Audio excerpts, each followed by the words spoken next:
That is the start of Bangladeshi revolt. നിങ്ങൾ നോക്കിക്കഴിഞ്ഞാൽ March 21 ഈ പ്രക്ഷോഭം ഭയങ്കരമായിട്ട് കത്തി.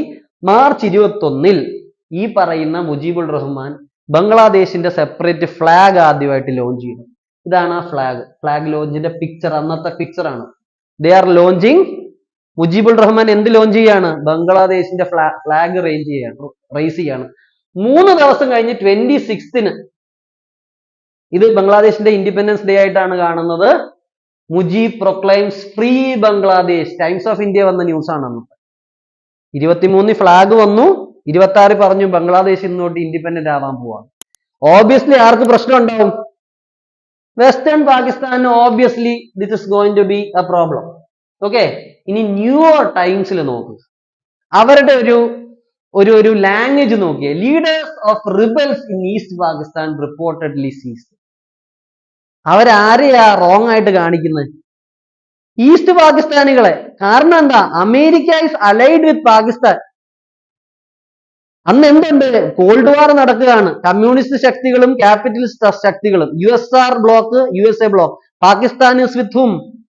USA. സിയാറ്റോയുടെയും സെന്റോയുടെയും ഒക്കെ ഭാഗമാണ്. അപ്പം അമേരിക്കക്ക് ആരെ സപ്പോർട്ട് ചെയ്യണം? പാകിസ്ഥാനെ സപ്പോർട്ട് ചെയ്യണം. അവന്റെ ഒരു വ്യൂ പോയിന്റിൽ ആരാ പ്രശ്നക്കാരൻ? ഈസ്റ്റ് പാകിസ്ഥാനാണ്. പക്ഷെ അവരാണ് ഇലക്ഷൻ ജയിച്ചത്. അപ്പൊ ഇന്ത്യയുടെ ലാംഗ്വേജ് വേറെ, അമേരിക്കയുടെ ലാംഗ്വേജ് വേറെ. It is very clear. പിന്നെ മുജീബുറിനെ അറസ്റ്റ് ചെയ്തു.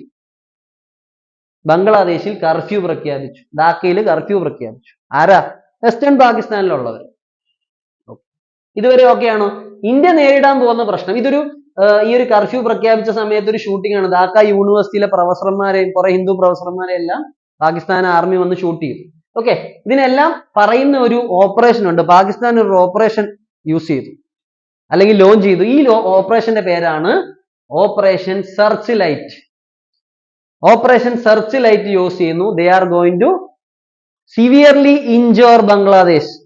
ബംഗ്ലാദേശിന്റെ മനസ്സിനെയും ശരീരത്തെയും മുറിവേൽപ്പിക്കാൻ പോവാണ്. ആരും ഇതുവരെ കണ്ടിട്ടില്ലാത്ത ഒരു ടൈപ്പ് ഉള്ള ഒരു മൂവ്മെന്റ് ആയിരുന്നു ഈ operation searchlight. It was barbaric in nature. Okay. ഇതിനെ ഹെഡ് ചെയ്ത ഒരാളാണ് ആര്? യഹ്യ ഖാൻ അപ്പോയിന്റ് ചെയ്ത ഒരാളാണ് ആര്? ടിക്ക ഖാൻ. ടിക്ക ഖാൻ എന്താ വിളിക്കുന്നത് അറിയോ? Butcher of Bangladesh. ബംഗ്ലാദേശിന്റെ അറവുകാരൻ. അത്രയും ക്രൂരമായ ആക്ട് ആണ് പാകിസ്ഥാനി ആർമി എവിടെ ചെയ്തത്? ബംഗ്ലാദേശ് ചെയ്തത്. ബംഗ്ലാദേശിൽ ആരെങ്കിലും പാകിസ്ഥാനെ സപ്പോർട്ട് ചെയ്യുന്നുണ്ടെങ്കിൽ അവരുടെ സൈക്കി നിങ്ങളൊന്ന് ആലോചിച്ച് നോക്കിയാണ്. We will be neutral. കാരണം ഇവിടെ നമ്മൾ പറയുന്നത് തെളിവുകൾ നിരത്തിയാണ്, ആരും പറയുന്നതല്ല നമ്മൾ പറയുന്നത്. We are proving things with facts. ഇപ്പോഴും ബംഗ്ലാദേശിൽ ആരെങ്കിലും പാകിസ്ഥാനിനോട് ചേരണമെങ്കിൽ അവരിത് ചിന്തിക്കണം. Operation searchlight. ഏകദേശം 3 തൊട്ട് 5 ലക്ഷം പേര് മരിച്ചു എന്ന് പറയുന്നു. ചില കണക്കുകൾ പറയുന്നത് 3 തൊട്ട് 30 ലക്ഷം പേര് മരിച്ചു എന്നുള്ള കണക്കുകൾ നമുക്കുണ്ട്. ഇനിയും ഒരു 2 തൊട്ട് 4 ലക്ഷം സ്ത്രീകളെ പാകിസ്ഥാൻ പട്ടാളം റേപ്പ് ചെയ്തു. This is A picture taken. ഇഷ്ടം പോലെ പിക്ചേഴ്സും എവിഡൻസും ഉണ്ട്. നമ്മൾ വിക്കിപീഡിയ നിങ്ങളൊന്ന് സെർച്ച് ചെയ്താൽ നോക്കിയാൽ മതി. റേപ്പിനെ ഒരു ആയുധമായിട്ട് ഉപയോഗിച്ച ഒരു വാറായിരുന്നു ഏത്? ഈ ബംഗ്ലാദേശി വാർ, ഓപ്പറേഷൻ സെർച്ച് ലൈറ്റ്. ഇത് എവിടെ നമ്മൾ കണ്ടിട്ടുണ്ടെന്ന് അറിയാമോ? പാകിസ്ഥാൻ ട്രൈബൽസ് പണ്ട് കശ്മീർ പിടിച്ചെടുക്കാൻ വന്നപ്പോഴും ഈ റേപ്പ് നടന്നിട്ടുണ്ട്. ഓക്കെ. ഇൻഡിസ്ക്രിമിനേറ്റ് റേപ്പാണ്. അവർ മുസ്ലിംസിനെ തന്നെയും റേപ്പ് ചെയ്തിട്ടുണ്ട്. കമ്മ്യൂണിറ്റി നോക്കിയാൽ ഇൻഡിസ്ക്രിമിനേറ്റ്. കൂടുതൽ പ്രശ്നം ആയത് ഓബിയസ്ലി അവിടെയുള്ള ഹിന്ദു കമ്മ്യൂണിറ്റിക്കാണ്. That happen during that time. അപ്പൊ അതങ്ങനെ നടന്നുകൊണ്ടിരിക്കുന്നു. ഓക്കെ. ക്ലിയർ? അപ്പൊ ഇന്ത്യയിൽ വരാൻ പോകുന്ന ഒരു പ്രശ്നം ഞാൻ പറയാം. ഇന്ത്യയിൽ ഓബിയസ്ലി നിങ്ങൾക്ക് അറിയാം, ഇങ്ങനൊരു യുദ്ധം നടക്കുമ്പോൾ ഇന്ത്യയിലേക്ക് മൈഗ്രേഷൻ തുടങ്ങും. മൈഗ്രേഷൻ തുടങ്ങുമ്പോൾ ഏകദേശം 10 ലക്ഷത്തോളം, 10 ലക്ഷം അല്ല, എനിക്ക് തോന്നുന്നു 1 കോടിയുടെ അടുത്ത് Hindu refugees they are going to migrate. Mostly എല്ലാവരും ഉണ്ട്, പക്ഷെ ഹിന്ദുസ് ആണ് കൂടുതൽ. അത് ഇന്ത്യക്ക് ഒരു പ്രശ്നമാണ്. ഇന്ത്യ വളർന്നുകൊണ്ടിരിക്കുന്നതേ ഉള്ളൂ. നമ്മുടെ റിസോഴ്സസ് ഒന്നും അത്രയ്ക്ക് വലുതായിട്ടില്ല ഇത്രയും വലിയൊരു കമ്മ്യൂണിറ്റിയെ നമുക്ക് ഉൾക്കൊള്ളാൻ. പക്ഷെ ഉൾക്കൊള്ളുന്നുണ്ട്. So India is facing that trouble. Okay. ഇനിയും ഇന്ത്യ എന്ത് ചെയ്യുമെന്ന് പറഞ്ഞാൽ, ഇന്ത്യക്ക് പാകിസ്ഥാനിട്ട് ഒരു പണി കൊടുക്കണമെന്നുണ്ടായിരുന്നു. ഓക്കെ. പക്ഷേ ഇന്ത്യ വെയിറ്റ് ചെയ്യാണ്. ഓക്കെ. ഇന്ത്യ എന്ത് ചെയ്തെന്ന് പറഞ്ഞാൽ, ഇന്ത്യ സ്റ്റാർട്ടഡ്, അവിടെ ഒരു ഫോഴ്സ് ഉണ്ടായിരുന്നു, മുക്തി വാഹിനി എന്ന് പറഞ്ഞു. അവരുടെ ഫ്ലാഗ് ആണ് നിങ്ങൾ കാണുന്നത്, മുക്തി വാഹിനി.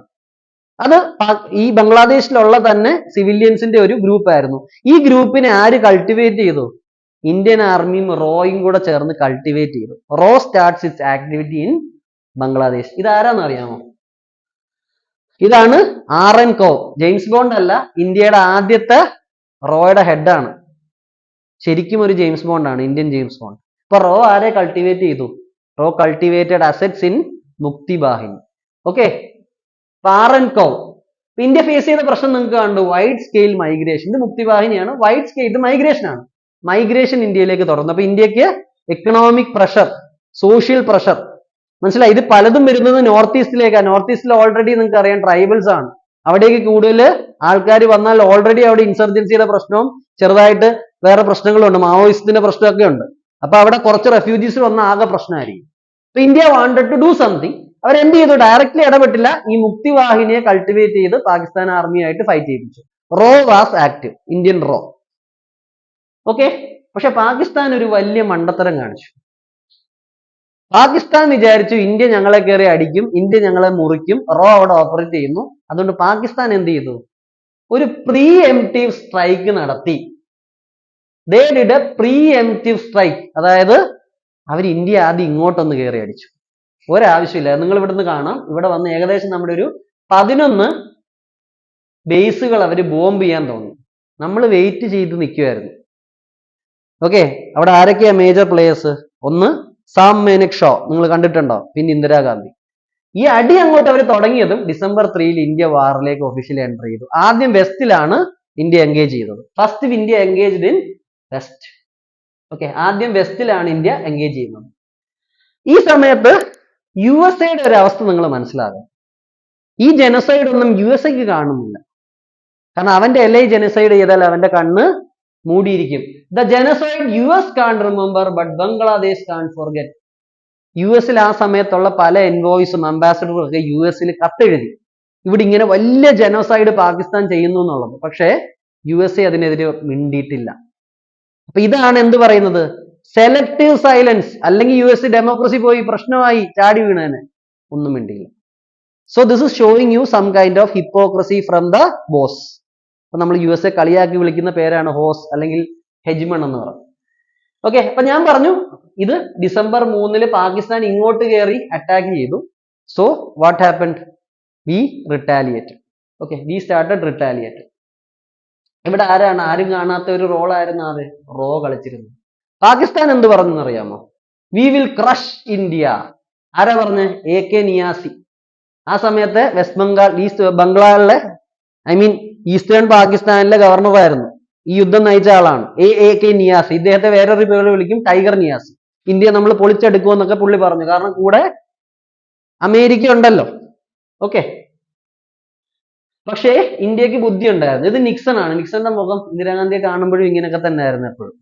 ഓക്കെ ഓക്കെ, പിന്നെ ഒരു ഹെൻറി കിസിഞ്ചർ ഉണ്ട്. ഇപ്പൊ അപ്പൂപ്പനായി, ഇടയ്ക്ക് ചൈനയിലൊക്കെ പോകുന്ന നിങ്ങൾക്ക് കാണാം. ഹെൻറി കിസിഞ്ചർ ഈ ഇന്ദിരാഗാന്ധിയെ ബിച്ച് എന്ന് വരെ പേരെടുത്ത് വിളിച്ചിരുന്നു. ഇന്ത്യൻസിനെ വാസ്റ്റേഡ്സ് എന്ന് വിളിച്ചു. സ്ട്രാറ്റജിക് ഓട്ടോണമി ഇല്ലെന്ന് പറഞ്ഞു. നിക്സണും ഇന്ത്യക്ക് ഇട്ടൊരു പണി കൊടുക്കാനെന്ന് ആലോചിക്കുക. ഇത് ബ്രസ്നേവ് ആണ്, USSRന്റെ പ്രസിഡന്റ്. അപ്പൊ ഇന്ദിരാഗാന്ധി എന്ത് ചെയ്തു? ഇന്ദിരാഗാന്ധി അന്ന് തൊട്ടേ ഈ പാകിസ്ഥാനെ സപ്പോർട്ട് ചെയ്യുന്ന അമേരിക്കയിൽ നിന്ന് ഇന്ത്യ പയ്യെ പയ്യെ മാറിയിരുന്നു. നമ്മൾ ഗ്രീൻ റെവല്യൂഷൻ കൊണ്ടുവന്നു. അതിനൊരു കഥയുണ്ട്. ഇന്ദിരാഗാന്ധി പണ്ട് അമേരിക്കയിൽ പോയപ്പോഴത്തേക്ക് ഇന്ദിരാഗാന്ധി കുറെ കളിയാക്കി. ഇന്ദിരാഗാന്ധി പിച്ചപാത്രവും എടുത്തുകൊണ്ട് US-ലേക്ക് ഫുഡിന് ബെഗ് ചെയ്യാൻ വന്നു. അതിന്റെ ഒരു വാശിക്കാണ് ഇവിടെ എന്തുണ്ടായത്? പിന്നീട് MS സ്വാമിനാഥൻ ചേർന്ന് ഗ്രീൻ റെവല്യൂഷൻ ഉണ്ടായത്. അപ്പൊ തൊട്ട് ഇന്ത്യ ചെറുതായിട്ട് USSR-ഉമായിട്ട് ചായഞ്ഞു. ഇന്ത്യയും USSR-ഉമായിട്ട് ഒരു ട്രീറ്റിയിൽ എഗ്രപ്പെട്ടു. Okay, India Soviet friendship treaty. ഇതിന്റെ ആർട്ടിക്കിൾ 9 നിങ്ങളൊന്ന് വായിച്ചു നോക്കിയേ. In the event of either party being subjected to an attack or threat, the parties will immediately enter into mutual consultations to remove such threat. അതായത് ഞങ്ങളിൽ ആരെങ്കിലും വേറെ ഒരാൾ അടിച്ചു കഴിഞ്ഞാൽ ഞങ്ങൾ ഒരുമിച്ച് കൺസൾട്ട് ചെയ്തിട്ട് ആ ത്രെറ്റിനെ ഒഴിവാക്കാൻ ഞങ്ങൾ ശ്രമിക്കും, ഒരുമിച്ച് വർക്ക് ചെയ്യും. അപ്പൊ USA എന്ത് ചെയ്തു എന്ന് പറഞ്ഞു കഴിഞ്ഞാൽ, ഈ വാർ നടക്കുകയാണ്. ഇപ്പൊ ഇങ്ങനെ ഒരു ക്ലോസ് ഉണ്ട്, ഓർത്ത് വെക്കുക. ഇന്ത്യ ആരോടെ സമീപിക്കുകയാണ്? India and USSR is getting close. ഇതിന്റെ ഇടയ്ക്ക് ഒരു ഇമ്പോർട്ടന്റ് ഓപ്പറേഷൻ നടക്കുകയാണ്. പാകിസ്ഥാൻ വെസ്റ്റിൽ നിന്ന് അവരുടെ വണ്ടികളെല്ലാം ഓടിച്ചുകൊണ്ട് വരികയാണ്. PNS മുക്കാസ്, PNS Khyber, okay, PNS Challenger, അങ്ങനെ പല വണ്ടികളും കൊണ്ട് അവര് നമ്മുടെ വെസ്റ്റേൺ പോർട്ടിലൂടെ അറ്റാക്ക് നടത്തുക. നമ്മുടെ വാർഷിപ്സും സബ്മറീൻസും ഇതിനെല്ലാം മുക്കി PNS മുക്കാസിനെ നമ്മുടെ INS നിപ്പട്ട് മുക്കി, പിന്നെ INS നിഗഡ് ഈ പറയുന്ന പാകിസ്ഥാന്റെ ഷിപ്പിനെ മുക്കി, പിന്നെ INS വിരാട് ഉണ്ട്, അത് കുറെ ഷിപ്പുകളെ മുക്കി. പാകിസ്ഥാന്റെ കപ്പലുകളെ എല്ലാം നമ്മൾ മുക്കി. ഈ ഓപ്പറേഷൻ ആണ് നമ്മൾ വിളിക്കുന്നത് ഓപ്പറേഷൻ ട്രൈഡന്റ്. പാകിസ്ഥാന്റെ വെടി തീർന്നു. കാരണം വെസ്റ്റേൺ ബോർഡറിൽ അവന്റെ നേവൽ ഫോഴ്സിനെ നമ്മൾ തരിപ്പണമാക്കി. അപ്പൊ അവന്റെ ചങ്ങാതി വരും, ആരാ? USS ഈ സാധനം കൊണ്ട് വരും. USS എന്റർപ്രൈസ് അല്ലെങ്കിൽ 7th fleet nuclear armed ship. ഇതും കൊണ്ട് വരികയാണ് അവൻ എവിടേക്ക്?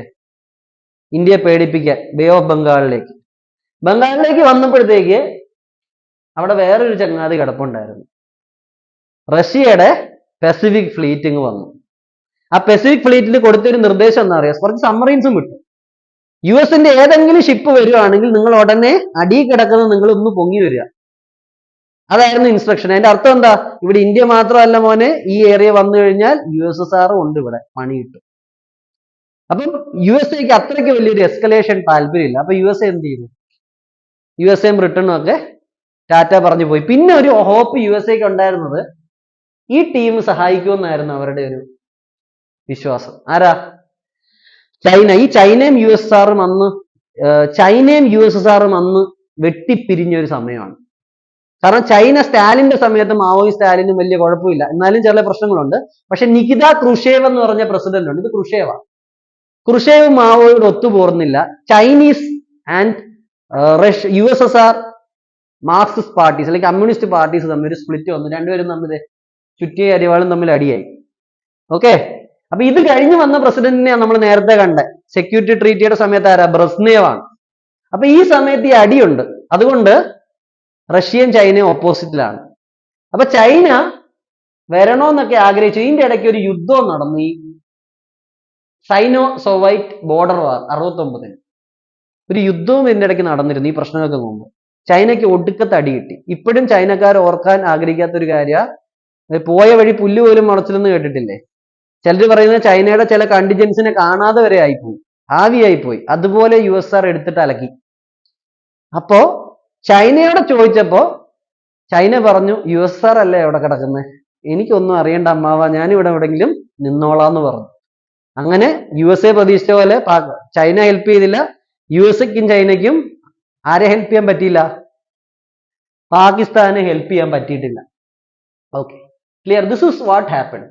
ഇനി ഇതിനകത്ത് നടന്നെന്ന് പറഞ്ഞാൽ ഓപ്പറേഷൻ ജാക്ക്പോട്ട് എന്ന് പറഞ്ഞൊരു സംഭവം നടന്നിരുന്നു. ഇന്ത്യൻ ആർമിയും മുക്തിബാഹിനിയൊക്കെ കൂടെ ചേർന്ന ഒരു ഓപ്പറേഷൻ ആണ്. ഇവര് വിചാരിച്ച പോലെ കേസുകളൊന്നും നടന്നില്ല. അവസാനം Indian army it got into the war. അത് കഴിഞ്ഞ് നിങ്ങൾക്ക് അറിയാം, ഈസ്റ്റേൺ പാകിസ്ഥാനിൽ പെട്ടെന്ന് തന്നെ പെട്ടെന്ന് തന്നെ 13 ദിവസത്തിനുള്ളിൽ മൊത്തം നമ്മൾ കീഴടക്കി. And we one the war. Okay, ഈ വാറിൽ മേജർ റോൾ പ്ലേ ചെയ്തതാണ് Indira Gandhi. And this is general Sam മേനക്-ഷോ. Okay, വലിയ ഡയലോഗ് ഒക്കെ അടിച്ച നിയാസി അവസാനം എന്താ ചെയ്യേണ്ടി വന്നത്? He had to surrender. Clear? ഭൂട്ടോയെ പിന്നെ എനിക്ക് തോന്നുന്നു തൂക്കിക്കൊന്നു പാകിസ്ഥാനിൽ ചെന്നപ്പോൾ. സോ ഇവിടെ സറണ്ടർ ചെയ്യാണ്. ഓക്കെ, ഇവിടെ ജഗ്ജീത് ധരോറ സിംഗ് നമ്മുടെ ജനറൽ ആണ്. Pakistan is surrendering. ഏകദേശം 90,000 വാർ പ്രിസണർ, 93,000ഓളം വാർ പ്രിസണേഴ്സ് ഉണ്ടായിരുന്നു. ഓക്കെ, നമ്മൾ ഇതിന് ഓപ്പറേഷൻ വിജയ് ദിവസം എന്നൊക്കെ പറയും ഇതിനെ നമ്മൾ. Okay, so we have concord your east Pakistan. Rather, conquer എന്നുള്ള വാക്കിനെ കാട്ടി we had liberated what? Eastern Pakistan. And no what is happening? ഇനി ഈസ്റ്റേൺ പാകിസ്ഥാൻ ഇല്ല, ഇനിയും ബംഗ്ലാദേശ്. മനസ്സിലായോ? അമേരിക്ക നമ്മളുള്ള വ്യത്യാസം എന്ന് അറിയോ?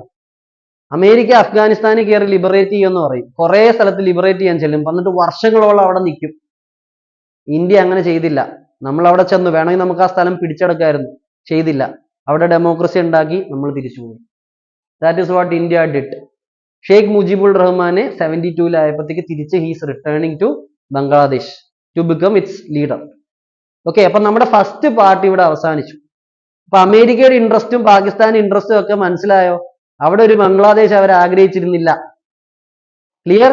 ഇനിയും ബംഗ്ലാദേശിനെ സപ്പോർട്ട് ചെയ്ത ചില, പാകിസ്ഥാനെ സപ്പോർട്ട് ചെയ്ത ചില ടീമുകളുണ്ട് ഈ ഒരു വാറിൽ. അവരെ പൊതുവെ വിളിക്കുന്ന പേരാണ് റസാക്കേഴ്സ്, ഒറ്റുകാരെന്ന് പറയും. റസാക്കേഴ്സിന്റെ അർത്ഥം എന്താ? ഒറ്റുകാര്, ട്രൈറ്റേഴ്സ്. ബംഗ്ലാദേശിൽ നിങ്ങൾ ചെന്നാൽ ജൂദാസ് ഇല്ലേ, Judas, Christian theology, Christian stories അറിയാമെങ്കിൽ ജൂദാസ് എന്നുള്ള ഒരു ടേമുമായിട്ടാണ് ഉപമിക്കുന്നത്. ട്രൈറ്റേഴ്സ്, റസാക്കേഴ്സ്. അപ്പൊ ഇതിനകത്ത് ചില ടീമുകളുണ്ട്, ജമാഅത്തെ ഇസ്ലാമി ബംഗ്ലാദേശ്, ഇവരെ ട്രൈറ്റേഴ്സ് ആണ് കാണുന്നത്. ചക്മയിൽ അവിടെ ത്രിദേവ് എന്ന് പറഞ്ഞ രാജാവുണ്ട്, അദ്ദേഹത്തിന്റെ ആൾക്കാരെയും ട്രൈറ്റേഴ്സ് ആയിട്ടാണ് കാണുന്നത്. അപ്പൊ കുറെ ആൾക്കാരുണ്ട്. പിന്നെ പാകിസ്ഥാൻ ആർമിയിലുള്ള ചില ബംഗ്ലാദേശിന്റെ സൈഡിൽ നിന്ന് ഒറ്റ കാണിച്ച കുറെ പേര്. ഇവരെ എല്ലാം കൂടെ ചേർന്നിട്ടാണ് റസാക്കേഴ്സ് എന്നുള്ള പേര് വിളിച്ചത്. അങ്ങനെ കുറച്ച് പേര് അന്ന് പാകിസ്ഥാനെ സപ്പോർട്ട് ചെയ്തു. ക്ലിയർ? ഈ റസാക്കേഴ്സ് എന്തുകൊണ്ട് ഇമ്പോർട്ടന്റ് ആണ്? ഈ ഇടയ്ക്ക് സ്റ്റുഡൻസിനെ നമ്മുടെ ഷേഖ് ഹസീന കയറി റസാക്കേഴ്സ് എന്ന് വിളിച്ചു. So everything is connected. അതൊരു പ്രശ്നത്തിന് ഇടയായി. അപ്പൊ നമ്മുടെ first part we are concluding. Okay, ഇനി നമുക്ക് കുറച്ച് സമയം കഴിഞ്ഞ് we will deal with the second part. Okay, അപ്പൊ ഇതെല്ലാം മനസ്സിലായെന്ന് വിശ്വസിക്കുന്നു. Okay, thank U.